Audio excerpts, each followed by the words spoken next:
माझं नाव निलेश गोपनारायण आहे। मी सध्या अलबत्त्या गलबत्त्या या नाटकामध्ये चिंची चटकीची भूमिका करतोय। अलबत्त्या गलबत्त्यातली चिंची चटकी म्हणजे हे एक माइलस्टोन असलेलं कॅरेक्टर म्हणूया आपण, जे सर्वप्रथम दिलीप प्रभावळकर काकांनी केलं होतं, मग वैभव बांगलेंनी, मग ही संधी मला मिळाली होती आणि मिळाली, अजूनही मी करतोय रंगभूमीवरती। आता आम्ही 15 ऑगस्टला श्री छत्रपती शिवाजी महाराज नाट्य मंदिरमध्ये या नाटकाचे सलग 6 प्रयोग करतोय। सो सगळे प्रेक्षक काय म्हणतात, प्रेक्षकांमध्ये उत्साह आहे की काय होणार, कसं होणार, कसे करणार, मजा कशी करणार, आणि त्यांच्यापेक्षा जास्त उत्साह आमच्यामध्ये आहे की बाबा रे आता कसं होणार, मजा करूया, धमाल करूया म्हणून। बट चिंची चटकी हे आता इतकी वर्ष, जवळजवळ 50 वर्षांपूर्वी रत्नाकर मतकरी काकांच्या जादुई लेखनातनं हे नाटक उभं राहिलं।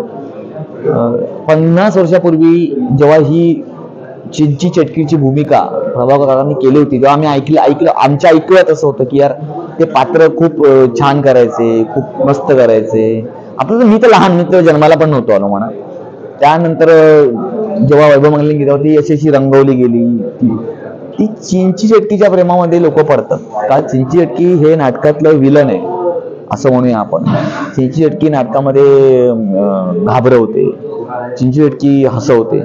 ती गंमतच ती आहे त्या पात्राची की ती चेटकी असून, ती एक निगेटिव्ह कॅरेक्टर असून पण मुलांच्या मनावरती अधिराज्य करते, बिकॉज ती हसवते, ती खट्याळ आहे, तिची फजिती होते, तिच्याबद्दल ज्या ज्या गोष्टी ते बघताना मुलांना मजा येतात, त्यांच्या बालमनावरती आनंद होतो, जो काही निर्माण होतो तो, ती सगळी गंमत, ती सगळी मज्जा मुलांना फार आवडते। आणि ते कॅरेक्टर हिट व्हायचं कारण तेच आहे सगळ्यात मोठं की यार ती एखादं निगेटिव्ह पात्र जेव्हा मुलांना हसवतं ना, जेव्हा मुलांच्या इनोसन्स सोबत त्यांच्यासोबत खेळतं, त्यांच्यासोबत संवाद करतं, संवाद जो आहे म्हणजे कॅरेक्टर डायरेक्ट करतं मुलांशी, हा संवादच ते कॅरेक्टर हिट होण्याचं सगळ्यात मोठं कारण आहे असं मला वाटतं। बाल रंगभूमीवरती अलबत्त्या गलबत्त्या हे अजरामर असलेलं नाटक आहे।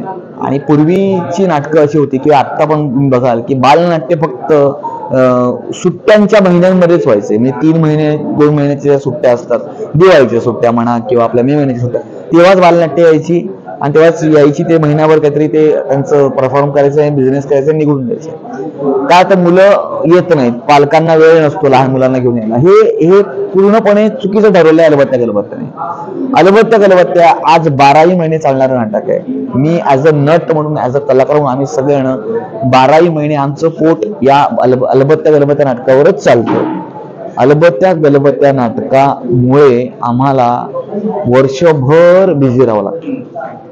तुम्हाला खोटं वाटेल, तुम्ही म्हणाल की अरे जून जुलै ऑगस्ट मध्ये किती प्रयोग असतील, तर आमचे गेल्या जून मध्ये जवळजवळ 15 ते 20 शो झाले। एका याच्या अगोदरच्या जून मध्ये, जुलैमध्ये पावसामध्ये आम्ही 28-28 शो केले। सो अलबत्त्या गलबत्त्या हे नाटक सकाळी, दुपारी आणि संध्याकाळी 3 वेळेस चालतं आणि चालतंय। बाल प्रेक्षकांना जर घडवलं नाही आज बाल प्रेक्षक आपण आज, तर भविष्य खूप अंधारात आहे बाबांनो। ते भविष्य लहान मुलांच्या हातात। आपला उद्याचा प्रेक्षक घडवणंच काम या अलबत्त्या गलबत्त्या नाटकाने केले। सकाळी 9चा शो पण हाऊसफुल असतो, रात्री 9चा शो सुद्धा हाऊसफुलच असतो। मी असं म्हणणार नाही की प्रत्येक प्रयोग हाऊसफुल असतो, पण प्रत्येक प्रयोगाला गर्दी ही होतेच होते। आणि आज अलबत्त्या गलबत्त्या नाटकाने हे दाखवून दिलं की बाल रंगभूमी ही फक्त काही महिन्यांपुरती मर्यादित नाही।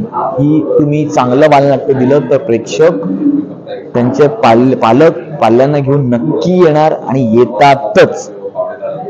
कलाकृती चांगली असेल तर नक्की येतात। त्यामुळे बाल रंगभूमीसाठी हा अलबत्त्या गलबत्त्या एक सुवर्ण सापडल्यासारखं आहे असं मी म्हणेन तुम्हाला। आणि या एका नाटकामुळे आपल्याला भविष्यामध्ये बरेच चांगले प्रेक्षक, सुज्ञ प्रेक्षक बघायला मिळतील आणि बालनाट्य पुनरुज्जीवित करण्याचं खऱ्या अर्थानं काम केलं ते अलबत्त्या गलबत्त्याने केलं। आता याच्यानंतर सुद्धा काही नाटकं येत आहेत, जे मोठे मोठे सेलिब्रिटीज घेऊन येत आहेत। चांगली गोष्ट आहे, खूप चांगली गोष्ट आहे की बाल रंगभूमीवरती असे प्रकार, आता असे प्रयोग व्हायला लागलेत, अशा गोष्टी व्हायला लागल्यात। त्यामुळे आता उद्याचा आपला जो प्रेक्षक आहे, उद्याचा हा खरंच खूप चांगला असेल, खूप चांगला येईल आणि उद्याचा आपला प्रेक्षक आपण तयार करतोय, ही भावना मराठी रंगभूमीवरती तरी अलबत्त्या गलबत्त्याने सुरू केली, ही मी नक्की सांगतो। महाराष्ट्रभर अलबत्त्या गलबत्त्या नाटकाचे प्रयोग झालेत. बऱ्याच वेळेला मुलं मला गिफ्ट घेऊन येतात. आता इंटरव्ह्यू मध्ये एक मुलगी आली होती, अगं तू दमली असशील ना, हे वडापाव आणले तुझ्यासाठी म्हणे. एकीने कॅडबरी आणली होती. कधी कधी कॅडबरी आणतात, आपलं हे काय आपलं ग्रीटिंग्स कार्ड आणतात. बरं 2 जुळ्या मुली होत्या एकदा पुण्याच्या प्रयोगाला, त्या आल्या, त्यांनी मला ग्रीटिंग्स दिले, खाऊ दिला.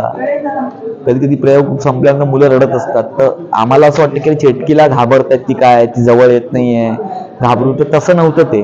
तर ती मुलं याच्यासाठी रडत होती की बाई तू घरी चल माझ्यासोबत, मला आता नाटक तास संपलं, मला तुला घरी घेऊन जायचंय. म्हणून ती पालकांना मला वाटतं थिएटरमध्ये ते गेले होते ऑलमोस्ट स्टेशन पर्यंत, पण तिने रडून एवढा गोंधळ घातला होता. तिथनं ते परत आले धावत पडत आणि मला घेऊन जात, म्हणजे मला फक्त भेट करून दिली. मी तिला अशी 5 मिनिटं 10 मिनिटं बोललो, तिला शांत केलं, तेव्हा ते घरी. असे बरेच मुलांचं प्रेम असणारे अनुभव येतात. खूप खूप अनुभव असतात. काय बघताय? अहो येताय ना नाटक बघायला. कुठे? श्री छत्रपती शिवाजी नाट्य मंदिर, दादर, 15 ऑगस्टला. मी वाट बघते. सलग 6 प्रयोग आहेत, वर्ल्ड रेकॉर्ड बघायला. किती ग बाई मी हुशार, किती ग बाई मी हुशार, किती ग बाई मी हुशार, किती ग बाई मी हुशार.